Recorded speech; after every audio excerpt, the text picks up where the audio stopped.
Salve telanautas, bem-vindos de volta para mais um Telatracker. Eu sou o Heitor Teixeira e vou começar falando de forma bastante honesta e geral, sem nenhum spoiler.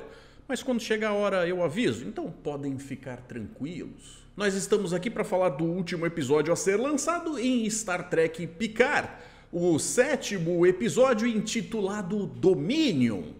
Que também pode ser um nome um pouco confuso, porque não é exatamente o que a gente recebe, mas a gente já vai falar sobre isso. Eu vou falar a respeito de como eu me sinto em relação à primeira assistida, as primeiras impressões. Para começo, eu achei esse episódio bastante roda presa, mas isso parece um pouco pejorativo e não é a intenção. Eu só achei que esse episódio teve uma carga pesada demais para simplesmente fluir ao longo de toda a sua duração de uma forma 100% palatável. Não me entendam mal, eu já vou me explicar. São muitas ideias empilhadas, então eu acho que eles tentaram trazer tanta coisa bacana junta, mas que ao mesmo tempo tem um gargalo ali por parte da gente enquanto audiência que não consegue absorver tudo ao mesmo tempo. Porque, para falar a verdade, a gente está preso em tudo o que está acontecendo, mas todos os ganchos que foram deixados nos episódios passados também. Tem um monte de gente fazendo um bocado de teorias, inclusive algumas delas você vê o pessoal lançando aqui, no Momento dos Telanautas, com a participação da audiência. Porque é óbvio, quando você faz uma temporada assim, com uma cara de Star Trek raiz, todo mundo vai acabar querendo dar um palpite ou outro, dar um pitaco daquilo que acha que está acontecendo. Então, com todas essas coisas no fundo da mente, a pessoa vai ficando realmente bastante sobrecarregada de informações, sem necessariamente saber o que fazer com elas, e o episódio novo está trazendo mais algumas e jogando em cima dessa pilha. Então isso pode ser bastante complicado de se lidar, porque se você acha que tudo que foi jogado até agora e todas as novidades são só elementos bobinhos, acho que você perdeu alguma coisa. O que acaba implicando em pouco tempo para digestão. Ou seja, é como se você tivesse um bocado de coisa para absorver, mas não tivesse tempo suficiente para pensar a respeito dessas coisas.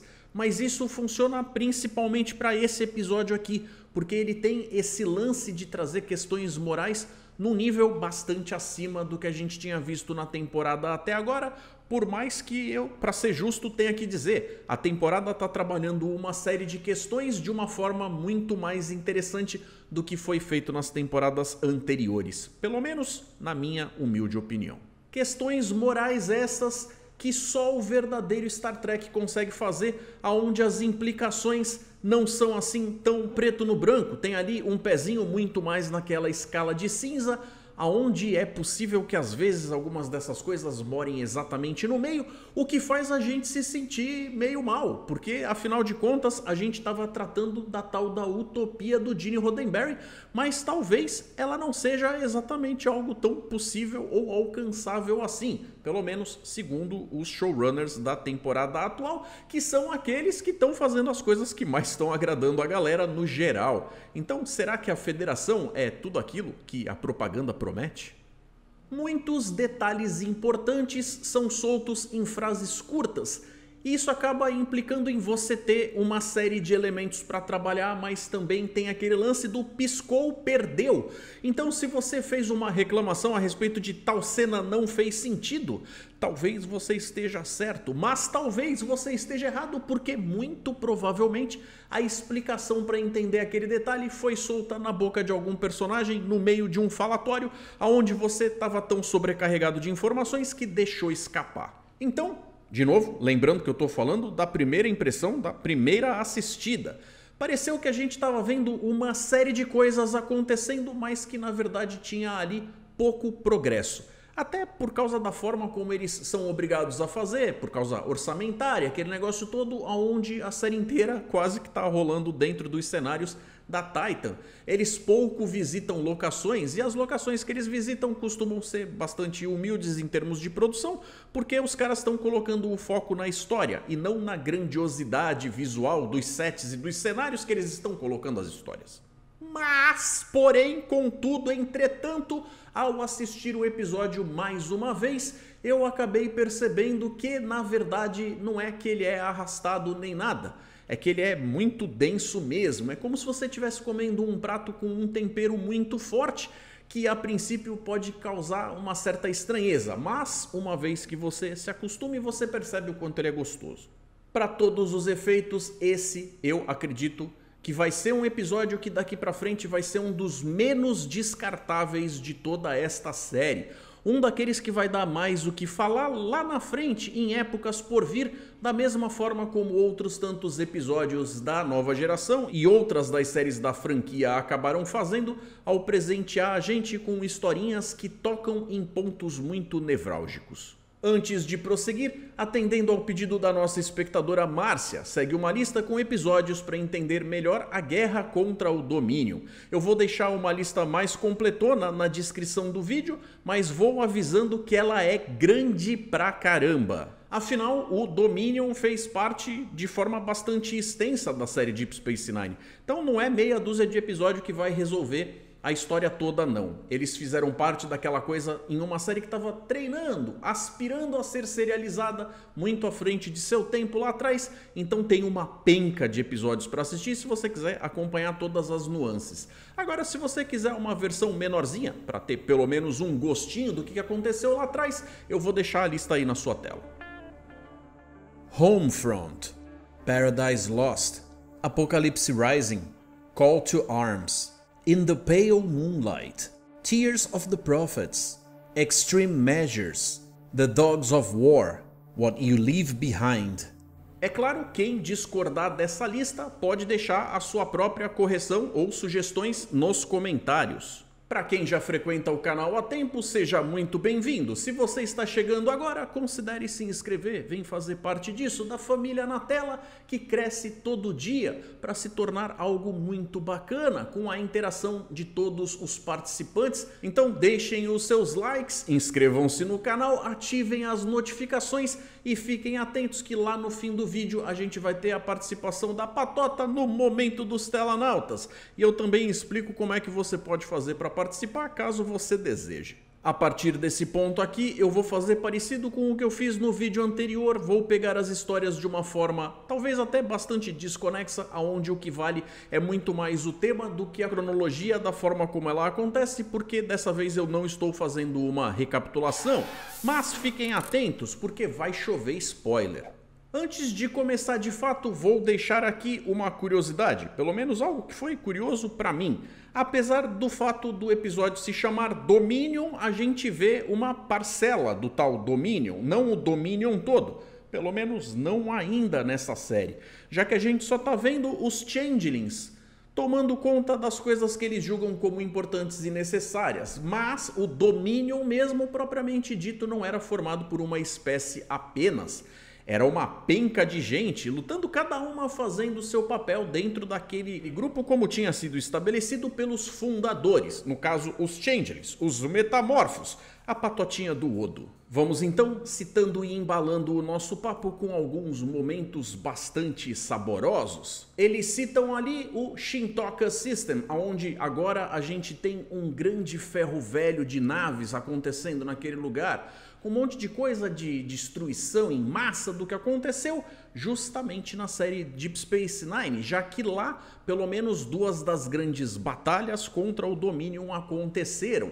E é interessante que talvez essa seja a versão de Wolf 359 de Deep Space Nine, já que a primeira citada foi a primeira grande batalha contra um cubo Borg invadindo o espaço da Federação e, claramente, como quem está acompanhando a temporada está percebendo, deixou cicatrizes na galera até hoje e ainda merece citações.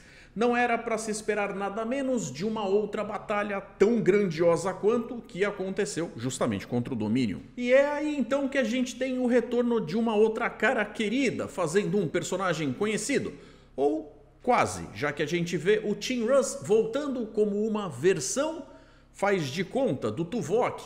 É muito bacana ver ele em tela de novo, e a gente também tem que citar o seguinte: o Tuvok fazia parte da tripulação fixa da Titan nos livros da USS Titan, quando essa estava sendo capitaneada pelo Capitão Riker. Já citei esses livros aqui mais de uma vez, não li todos, li alguns, mas eles são muito bacanas. O primeiro deles, inclusive, mostra como é que a galera conseguiu resgatar o Tuvok. Muito bacana. E é claro, a Almirante Janeway é citada de novo. Eu vou ficar tão chateado se essa mulher não aparecer nessa temporada. Um outro tema que eu me vejo obrigado a trazer aqui para conversar com vocês é as várias mortes do Data.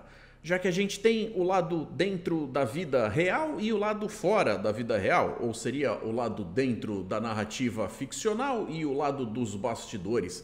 Bom, vocês entenderam, porque uma coisa acaba afetando na outra, mas é evidente que a vida real, nesse caso, acaba afetando mais a ficção do que a ficção na realidade. Explico. Nós temos ali a primeira morte do Data acontecendo no filme Star Trek Nemesis, que foi o tipo da coisa que deixou um monte de gente com aquela cara de sério mesmo? Vocês fizeram isso com um dos meus personagens favoritos? Mas foi uma morte heróica no momento onde ele chegou para fazer a diferença, e a gente tem que lembrar que era um androide que, por mais que já tivesse sido citado que tinha sim a capacidade de envelhecer, o público não estava comprando muito isso em relação ao envelhecimento do próprio ator, e ele não ia conseguir interpretar esse personagem eternamente, até que dessem uma boa desculpa, por mais que essa desculpa de alguma forma já estivesse lá desde o último episódio da nova geração. Ainda assim, na primeira temporada de Discovery eles arranjam um jeito de trazer a suposta morte digna para o Data, aonde a consciência dele que tinha ficado presa dentro daquele computador acaba interagindo com o Picard e pedindo, por favor, desligue os aparelhos. Eu quero ter uma morte digna, já que isso será a única coisa que vai me aproximar de fato da humanidade. Esta sensação de finitude foi um momento bastante dramático ali que arrancou com certeza lágrimas de muitos de vocês. De mim não, porque eu sou espada. Mentira, chorei que nem criança. Esse então seria o lado do drama, onde você fala, puxa, uma cena tão bonita, não seria uma pena estragá-la? Mas de alguma forma, agora na terceira temporada, eles olharam e falaram, não dá pra fazer sem o Brent Spiner interpretando o Data de novo, mas o Data já morreu 2 vezes. Não importa, porque a gente está falando de um assunto muito complicado. A gente está falando a respeito de algo que envolve uma consciência que não é presa nas limitações humanas, como eu e você temos, já que se trata de uma vida artificial, sintética, que pode sim sofrer backups e ter várias formas de se apresentar novamente em hardwares diferentes espalhados por aí. Fica a questão, será que aquele de fato é o Data? Será que um backup ou uma cópia pode ser considerada como realmente a coisa original? Isso acaba tendo muito mais a ver com o egoísmo de quem fica do que de fato com quem se vai, já que quando a gente, por exemplo, vê aquela cena com o George confessando para o amigo, né, o quanto ele sentiu falta, o quanto ele se sentiu quebrado quando ele partiu, ali ele ficou feliz em ter visto o retorno do Data, mas que não é exatamente o Data. Então seria uma espécie de paliativo que foi bom o bastante para encher o coraçãozinho do George de carinho e emoção de novo.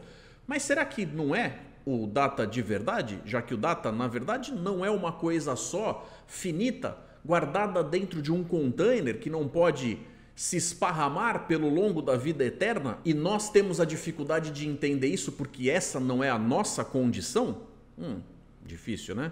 É claro que não dá para baixar o martelo e dar a palavra final nesse assunto, já que ele trata muito mais de filosofia e metafísica do que algo que uma discussão entre eu e você vá chegar em algum lugar. O que eu posso bater o martelo sim é o quanto eu achei incrível a interação entre o Data e o LaForge, ou o LaForge e o Lore, ou o Lore e o Data, foram interpretações do Brent Spiner que dessa vez não ficou aquele esquema Pokémon, aonde para poder fazer valer o que ele está interpretando ele tem que falar o próprio nome, que nem no episódio anterior ele falou eu sou o Lore, depois ele falou eu sou o Before. Eu achei aquilo meio fora da capacidade do ator de fazer você entender exatamente quem era só pelas nuances de cada um dos personagens. Talvez se isso tivesse sido colocado de forma expositiva na boca dos outros personagens em volta eu não tivesse ficado tão chateado, mas aqui a gente nem precisou, já que ficou bastante clara a diferença, como a noite e o dia, e todas as palavras que o Jorge usou ali para poder transmitir a falta que fez o amigo quando ele se foi, também interpretou um pouco do como nós, a audiência, estávamos sentindo falta daquele personagem tão querido.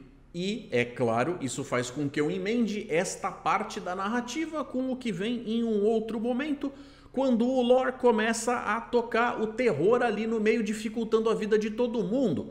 E aí é óbvio que o George acaba reconhecendo que quem está tomando conta do corpo naquele momento é o lore, que só quer saber de instaurar o caos. Mas por quê? Será que ele é bobo? Será que comeu palhacitos? Ele mesmo explica que na verdade não existe diferença entre ele, o pessoal da frota ou o Dominion. Todos querem sobreviver e o que ele está fazendo é tentar garantir que ele tenha uma rota de fuga para que ele, fora do julgo dos outros, consiga fazer as coisas por conta própria ao seu bel prazer, tendo assim então o tal livre-arbítrio que um ser vivo precisa, não é mesmo?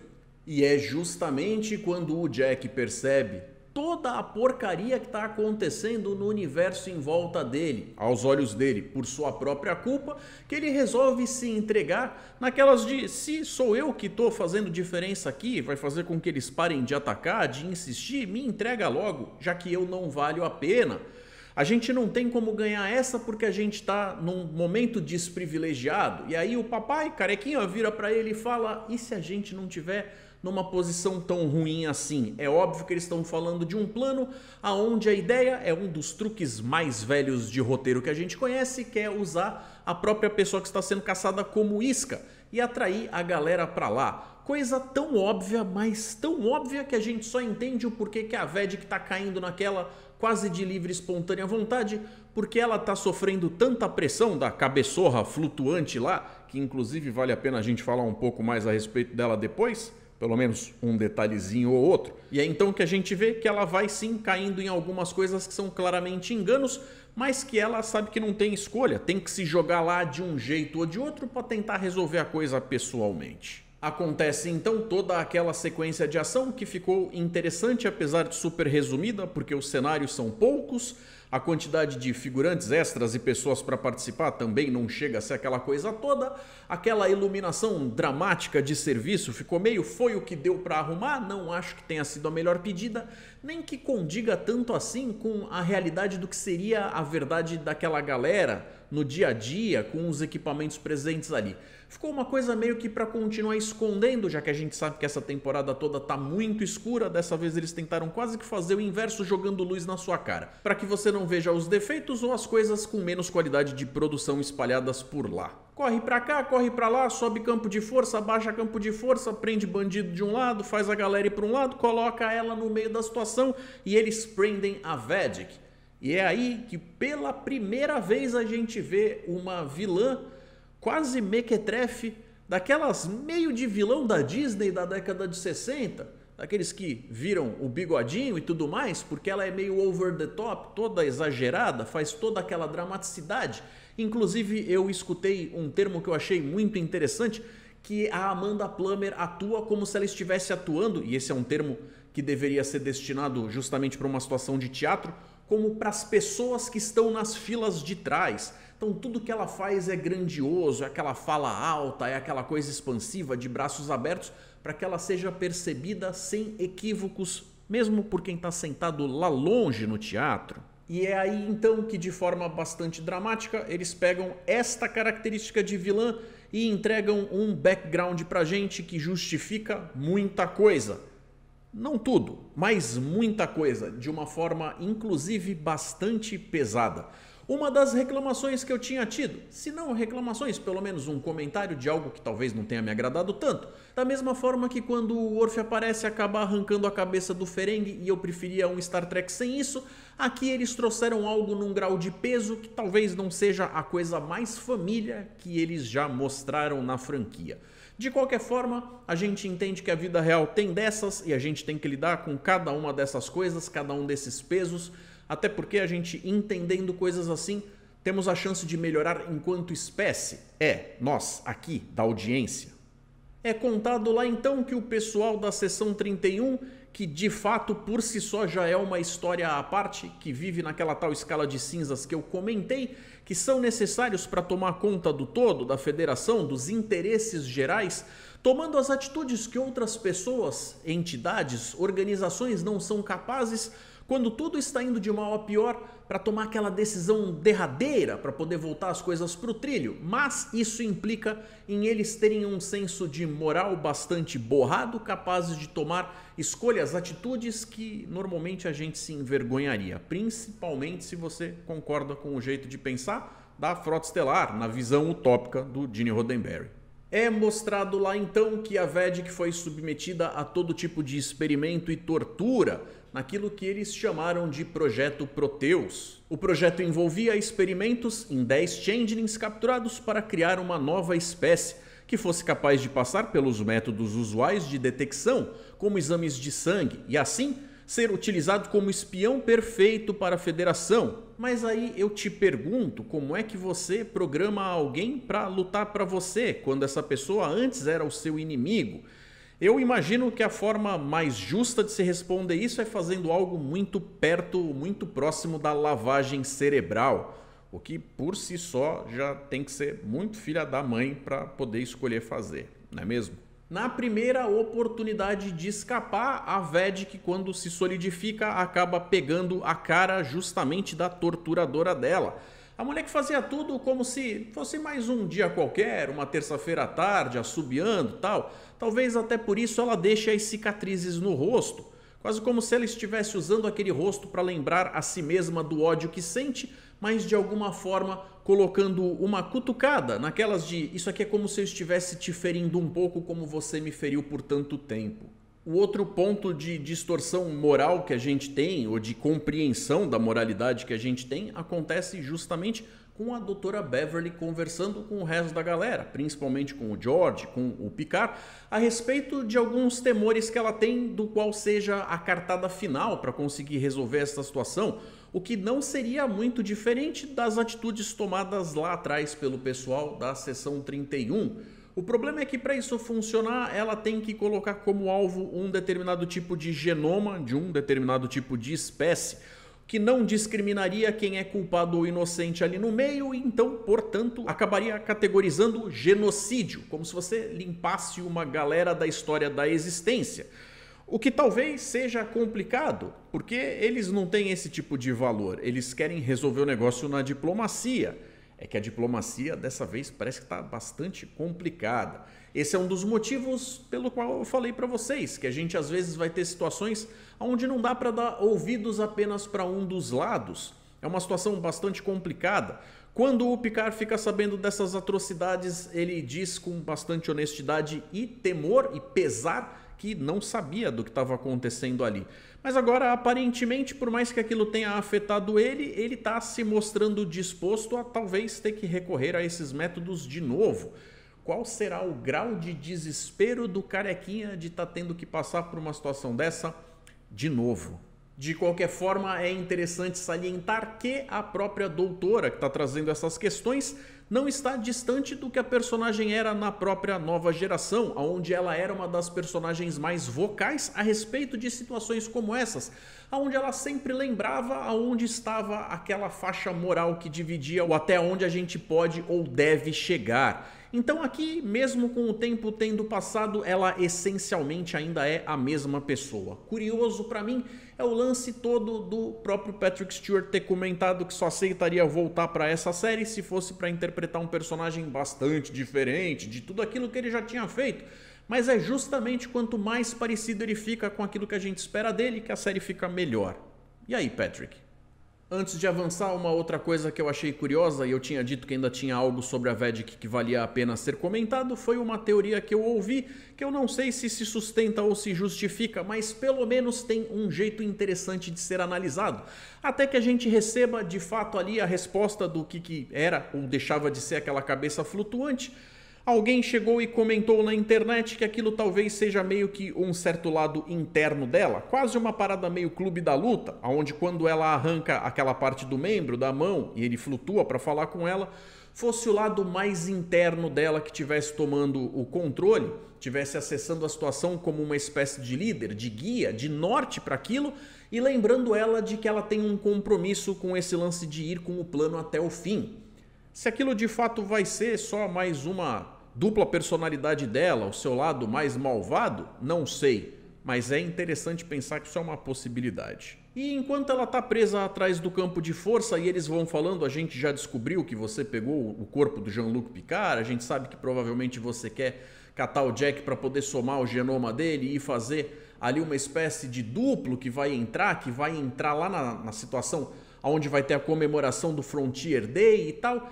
Para mim fica a questão ainda de algo tão importante acontece com o ex-almirante Picard, no qual ele inclusive troca de corpo e a gente ainda tem um sistema de segurança que vai verificar a parte do genoma dele, tentar pesquisar o DNA dele.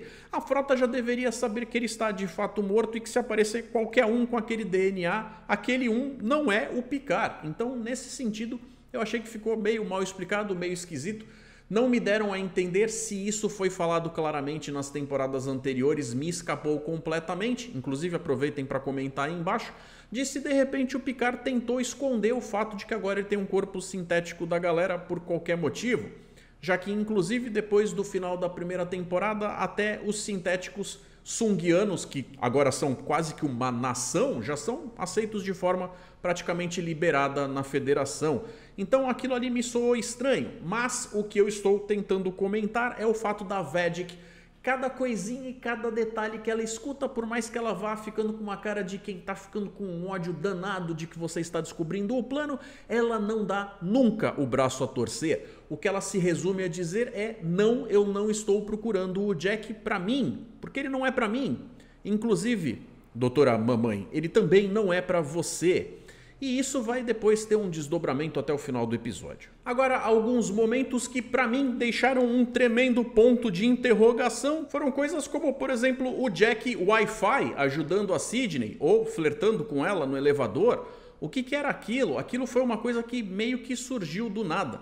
Ainda que talvez algumas dicas tenham sido plantadas ao longo da temporada, pequenas pistas que a gente não sabia exatamente o que a gente estava vendo, isso dessa forma pareceu algo completamente novo com o que lidar, que eu tenho certeza que abalou as teorias de muita gente por aí, porque agora, se elas ainda fazem sentido, no mínimo elas precisam de algum grau de revisão. Então quer dizer que possivelmente, talvez, quem sabe, o Picard não tenha morrido de síndrome iromódica? Talvez nunca tenha sofrido com ela? Talvez aquele diagnóstico tenha sido dado porque confundiram alguma coisa? Seria esse um retcon? Seriam eles tentando resolver, implantar alguma coisa ali atrás que vai dar pistas do que vai acontecer depois, desdizendo o que uma vez já foi dito? Lembrando mais uma vez que dentro da história eles estão a 36 horas do Frontier Day com a frota inteira se reunindo. Uma das coisas mais idiotas da franquia até então. E para finalizar o episódio, a Vedic deixa a sua provocação, dizendo que está na hora do Jack saber quem ele realmente é. Quem que é esse tal de Jack? Eu pensei que fosse filho da Crusher e do Picard, mas aparentemente tem algo a mais aí com o moleque que me deixa intrigado. O que será que foi que fizeram na história com esse cara? Chegamos então no momento dos telanautas! Mas antes de começar a ler, tenho que falar umas coisinhas com vocês.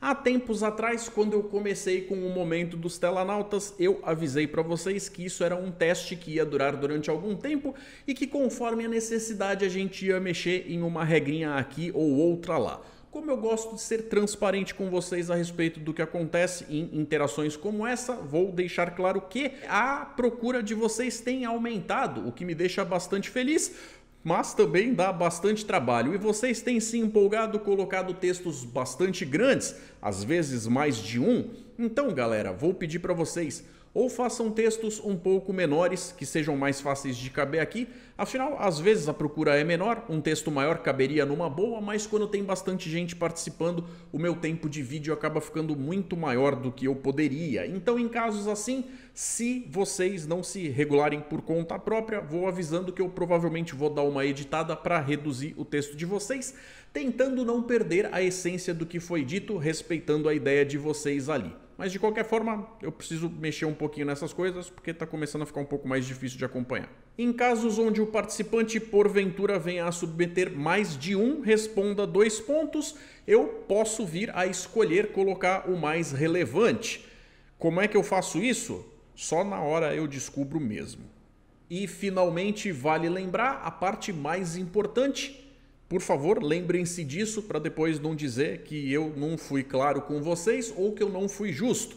Dependendo do que vocês escreverem, talvez eu possa simplesmente ignorar aquele responda 2 pontos por não achar ele adequado para ser compartilhado com o resto da audiência. Mas no fim das contas é por um bom motivo. Então, sobre o episódio passado, o Gervásio mandou: espero que minha mensagem possa entrar na gravação do próximo vídeo. Mas vamos lá. Que episódio tocante que fez o meu coração de trekker ficar muito aquecido. Por toda a trama contada e, como você disse, Heitor, a família foi a principal força motriz desse episódio. Eu também amei ter diversas naves icônicas da história da Federação e de Star Trek com a aparência original delas. Principalmente a ave de rapina Klingon, vista pela última vez em Star Trek IV, A Volta para Casa, que para mim é um dos filmes mais divertidos e legais da franquia. Eu sinceramente espero que mais momentos como esse apareçam na temporada. E por fim, temos alguma ideia dos planos dos metamorfos, já que com a volta do Data e de outras personalidades, sabemos que eles estão com o corpo orgânico de Jean-Luc Picard. Nossa, a seção 31 tem cada coisa, né? Eu acho que vão usar ele como base para que um metamorfo apareça no meio do dia da Federação e provoque um caos que destruirá a Federação com o rosto de um de seus maiores heróis. Cara, o que eu tenho para dizer é que o Matalas Trekker tá mandando muito bem. Star Trek com cara de Star Trek não deixa escolha, você é obrigado a gostar. Porque, afinal de contas, se a gente tá aqui é porque a gente já gosta faz um certo tempinho, não é mesmo? O Kazakamatsu mandou: episódio foi muito fascinante. A forma de se comunicarem entre si via cliques, há poucas espécies que fazem isso, comum entre reptilianos. Não me lembro de ter visto o metamorfo se comunicando desta maneira. Como o Evandro Martelli apontou, em Voyager no episódio In the Flash, onde mostra que a espécie morfou em humano, replicando todos os órgãos humanos no mínimo detalhe, como mostrou o Doutor, a Capitã Janeway e a Doutora Crusher, reforça essa teoria de que pode ser a espécie 8472, exceto pela forma de comunicação que é por clique e não chiado. Agora, como irão identificar quem é metamorfo ou não? Eu honestamente não vejo eles indo por esse caminho. Eu respeito todas as teorias e, é claro, só vendo mesmo pra gente saber. Tudo é possível. Mas eu acredito que o caminho que eles estão mostrando que tem a ver com o corpo do Picard, o fato dele já ter sido borgificado, ter sido feito, transformado no Locutus, de repente estarem procurando ali um DNA complementar de alguém que pode não ter exatamente aquilo que aquele corpo que foi encontrado já teve, mas pode ter sido deteriorado, para poder, de fato, estar lá no meio daquele dia da fronteira, aquele negócio todo. Eu não sei se eles vão fazer alguma coisa envolvendo o Picard, porque o Picard, até onde a gente sabe, nunca esteve tão longe no quadrante Delta. Então seria meio que uma história misturada de forma avançada demais para a audiência de uma série nova estar acompanhando. Pelo menos é o que eu acho. Eu acho que eles tentam fazer você ficar curioso o suficiente com coisas que vieram de séries anteriores, mas se você é um fã que está chegando agora, você também não pode ficar completamente perdido, tem que ser bem-vindo para as teorias e tal. Acho que eles não vão seguir por esse caminho, mas se forem, eu vou ficar bastante surpreso. O Jack parece saber, talvez alguma capacidade telepática, como o Riker tem com Diana. E como não temos um betazoide na tripulação, em Voyager quem se comunicou com a 8472 foi a Cass e o Tuvok. Pode recair na Tvin, sendo mestiça de Vulcano e Deltan, ou Esmar, Hylian. Como ambos têm capacidade telepática, podem ter papel preponderante em identificar os metamorfos ou Undines. Eu tô vendo que o povo cismou com a Vulcaninha pelo fato dela ser careca, mas vamos lá. O que eu acho mais complicado nessa parte da ideia é que seria muito bacana ver esse pessoal da ponte, esses extras que foram colocados lá para fazer parte dessa tripulação, fossem melhor explorados, não ficassem só como mobília, como se ficassem lá só para preencher suas estações, para não dizer que não tinha ninguém trabalhando ali. Inclusive, quando a gente vê Lá no Instagram, no Star Trek Logs, que a gente vê eles falando a respeito da Titan, eles dão uma classificação ali de conheça melhor a tripulação, dão um backstoryzinho a respeito dessa galera e tal. Parece até que eles iam participar de uma forma mais ativa. Mas até então não foi exatamente o que aconteceu. Eles normalmente aparecem de forma bastante pontual, com a exceção da Sidney LaForge, até pelo sobrenome, ela tinha uma importânciazinha um pouquinho maior, mas o resto da galera eu não tô vendo absorver essas coisas todas não. Talvez, quem sabe, se de fato conseguirem fazer aí um spin-off com a Titan ou alguma coisa baseada no século 25, a gente vai ver essa galera progredindo, o que nem assim eu prometo, pra ser franco mesmo. Então, se essa coisa vai recair em cima de personagens, eu não vou chamar menos importantes, mas com menos destaque, eu ficaria bastante surpreso mais uma vez. É muita coincidência e por acaso a Seven presenciou toda essa interação com a espécie 8472. Agora, por que pegaram o corpo do Picard? Talvez seja porque não conseguem replicar o corpo de um sintético como Data, que essencialmente é o que é o Picard agora. O impacto que um metamorfo Picard no Dia da Fronteira, somado com as armas que tem, podem causar o fim da Federação, gerando a situação de Locutus of Borg novamente. E a Janeway, vendo essa situação, não montou nenhum plano para a situação? Eu imagino que certamente as coisas e os planos dos vilões de fato envolvam algum tipo de vírus de computador a ser espalhado pela frota, já que eles já plantaram a informação de que está tudo conectado e vai estar tudo no mesmo lugar. De qualquer forma, eu acho, como eu já falei no vídeo, que o simples lance de que ainda seja aceitável usar o DNA do Picard para acessar qualquer coisa já está mal explicado, porque a essa altura do campeonato a galera já deveria saber que pelo fato dele estar morto, qualquer um que tem o DNA dele não é ele de fato.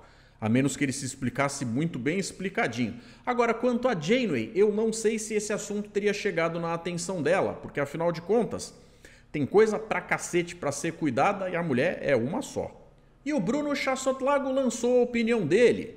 Gostei que o marketing da Paramount deu uma de Obi-Wan Kenobi, falou que o personagem de Brent Spiner seria o Lore e, de um certo ponto de vista, é mesmo, junto com trocentos outros pontos de vista dentro do Data fragmentado. Nesse caso eu dei uma de Luke, porque caí direitinho. Mas falando sério, tô adorando como estão trazendo de volta os personagens da nova geração, com exceção de uma, Deanna Troi. Tenho um certo medo dela ser resumida à esposa do Will. Espero que não. Espero que depois do resgate ela se torne uma tripulante importante da Titan A, como era na Enterprise D. Brunão, de um certo ponto de vista, você tá certo. Agora, devo dizer, eu acho que mesmo em TNG ela nunca teve alcançado o potencial que ela merecia, tudo aquilo que a personagem podia entregar. E mais uma vez eu vou bater nessa tecla. O único lugar onde eu vi essa personagem ser utilizada de uma forma muito bacana, onde ela mostra a que veio, mais uma vez, foi nos livros da Titan.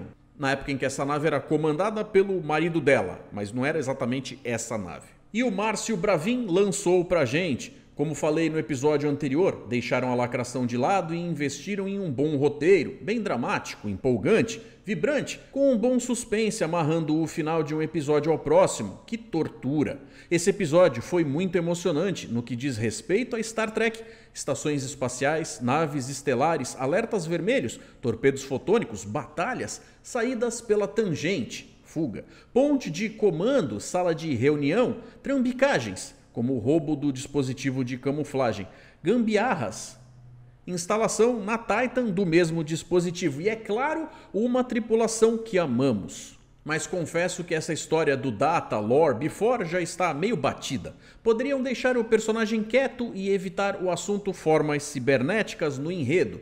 Para mim, desde a primeira temporada não estão sabendo lidar com esse assunto, como conseguiram um torpedo Gênesis. Quando a coisa engrena direitinho e de fato é claro que a gente gosta mais mesmo. Agora, como eles conseguiram um torpedo Gênesis na versão 2, aí talvez só numa série da Seção 31 mesmo a gente vai descobrir algo assim. Porque, né? E o Jonilson Vicente Leite de Jesus participou com o seguinte texto. Sobre uma teoria, ainda acredito que terá um episódio que a Discovery irá se encontrar com os capitães do passado ou vice-versa. Ou é loucura mesmo? Jonilson, não é loucura não, a gente já teve um bocado desses tais crossovers espalhados ao longo de toda a franquia, inclusive com muitos personagens do século 23 encontrando com personagens do século 24 ao longo das séries, aquele negócio todo. Agora vale lembrar também que desde a época em que o Kurtzman assumiu a franquia, a série Strange New Worlds é sim um derivado de Discovery, então de uma certa forma isso que você está sugerindo já aconteceu e vai acontecer de novo, pode aguardar. Valeu galera, eu agradeço a participação de vocês, a audiência e por terem assistido até aqui. Quem, assim como os nossos espectadores que participaram hoje, quiser participar do Momento dos Telanautas, é só usar o Responda 2 pontos, deixando aqui nos comentários desse vídeo tudo o que quiser, óbvio, sempre mantendo o respeito e tentando ser um pouquinho mais resumido. Que aí vocês aparecem no vídeo da semana que vem. Um forte abraço, galera, vida longa e próspera, e até mais.